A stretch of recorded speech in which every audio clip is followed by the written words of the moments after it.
Hey, Nihongo wakaranai! What's up? It's the Culture Detective here, investigating your favorite albums, and today I'm going to do an album review on the latest betcover album, Jikan, or Time.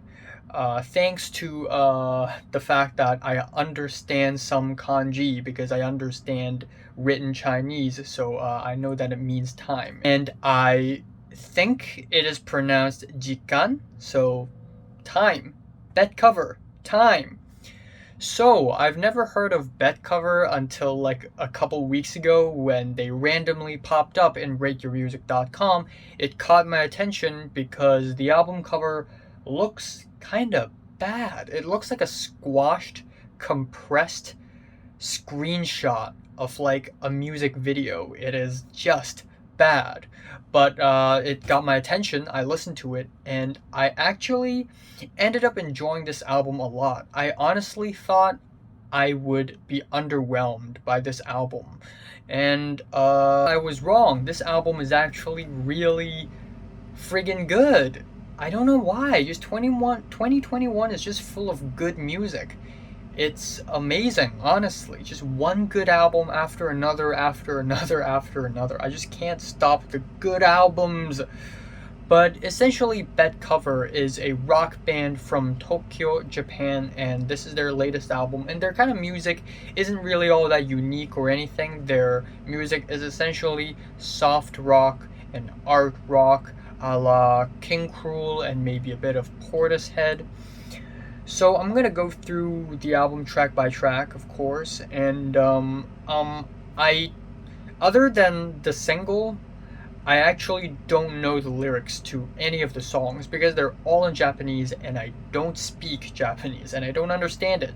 So forgive me if I don't talk about the lyrics on this album enough. But anyways, the album starts off with Yurei, or spirit slash ghost, and it is sweet and exotic. I love the very slow, relaxing guitars. I love the vocal layers. This band is kind of playful when it comes to vocals because sometimes it would be relaxed, sometimes it would be very aggressive, and then they would throw in all these distortion, fuzzy sound effects, reverb. Sometimes they would layer it, and they play a lot around these vocals, and that is one of the most energetic aspects of this band's music. But anyways, back to the vocals. I like the vocal layers. Towards the end, there are these pitched vocals, which I didn't care for at first, but later it kind of, I feel like it's fine, and I like the changing chords towards the end. And lyrically, now I don't understand a lot of lyrics, but from what I hear, from the gomene and the doki doki, I could kind of tell that this is kind of a love song, but written in a very strange way where it's incorporating ideas like ghosts and spirits and how they're just swimming around.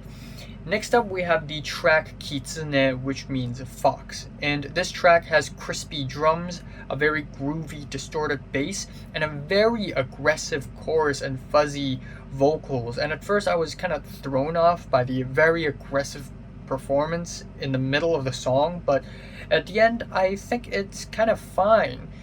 Again, it just kind of grew on me, and I kind of enjoyed it at the end. Also, the crazy flute solo at the end of the track is just really fun.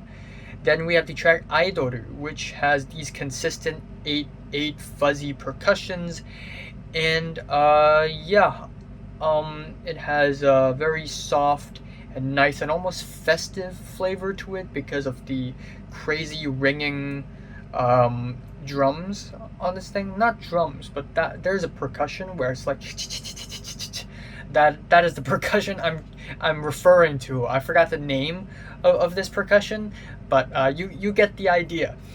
And my problem with this song is that it's a little bit stiff, and it's a little bit more rigid than other songs on the album, so it's not as enjoyable. And from what I heard, I only understand like 4 words in the chorus. Shimata wakaranai kedo zenbu yokata. So I actually can't make anything out of these 4 or 5 words. Anyways, we have the lead up single to the album, Kaiten Tenshi, Rotating Angel, or Conveyor Belt Angel. You know, kaiten is like kaiten sushi, so that is conveyor belt sushi. And a lot of restaurants like Genki Sushi has these conveyor belts with plates on them, and you know, they're sushi, and it just goes around the whole friggin' restaurant. And this time it is a Conveyor Belt Angel. And this is the most King Cruel-esque song on the entire album, with very dreary guitars, soft pianos. I love how jazzy and dejected it sounds, and ultimately it is a love song, again with very descriptive lyrics about sunshine and the wind and illusions at the end, which I really like. Then we have the track Shima, or Island, which has the loud buzzing guitars, the funky keyboards, and on this track the frontman sings in a deep register with this bass in the back and these very crispy drums, and that bit sounds really good. Next up we have the track Negeno Mado, which means second window, I think. And this track is kind of by the numbers soft rock song, in my opinion. The guitars remind me a lot of like car seat headrest guitars, and the track actually essentially gets more and more compressed as it progresses. So by the end of the song, it just becomes this super crushed white noise, and not my thing. It's intentional, I know that, but it's just not that great, you know. Then we have the track遠い遠い親戚, or relatives from far, far away, and it is a very expressive piano ballad with these very jazzy and drowsy chords. I love it when soft rock incorporates jazz into it. It always sounds really good. I love the very slow and sort of dejected singing on this track, and overall it's another highlight on the album. And the next track, Piano, is even better. We have the very groovy guitars, the jumpy pianos, the very energetic drums. It is easily the most fun and blissful track on the entire album. Not only that, it has one of my favorite things in music ever: nostalgic chord progressions. And that pretty much applies to the next two tracks as well. We have棘を抜いて歩く, which means not walking on thorns, or walking on thorns. I don't know, leave me alone. But this track is essentially a relaxing, soft rock track with dreamy pianos. The hi-hats in the first half are a little bit too loud maybe, but it's still a really nice track. And the album ends off with Poppo, which has the most nostalgic of nostalgic chord progressions. There's something I notice a lot about, I guess, East Asian music in general. Like if you listen to some of the best songs from Hong Kong or China or Taiwan or Japan or South Korea, you would always run into like these dreamy nostalgic chords, and I really love them. I really love them. They are amazing. And you know, they're present in many other artists out there as well. You know, earlier in this review I mentioned Car Seat Headrest. They do a lot of that stuff as well. That's why I love their music. But yeah, this track is really good as well. We got the reverby vocals, I love the slow drums, and it immediately reminds me of the Canadian band Women.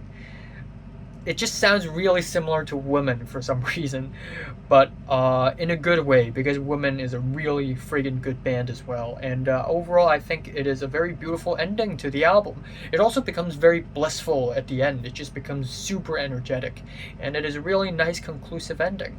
So yeah, betcover's latest album, Jikan. I actually enjoyed it way more than I had expected, and I'm honestly feeling a decent 8 on this thing.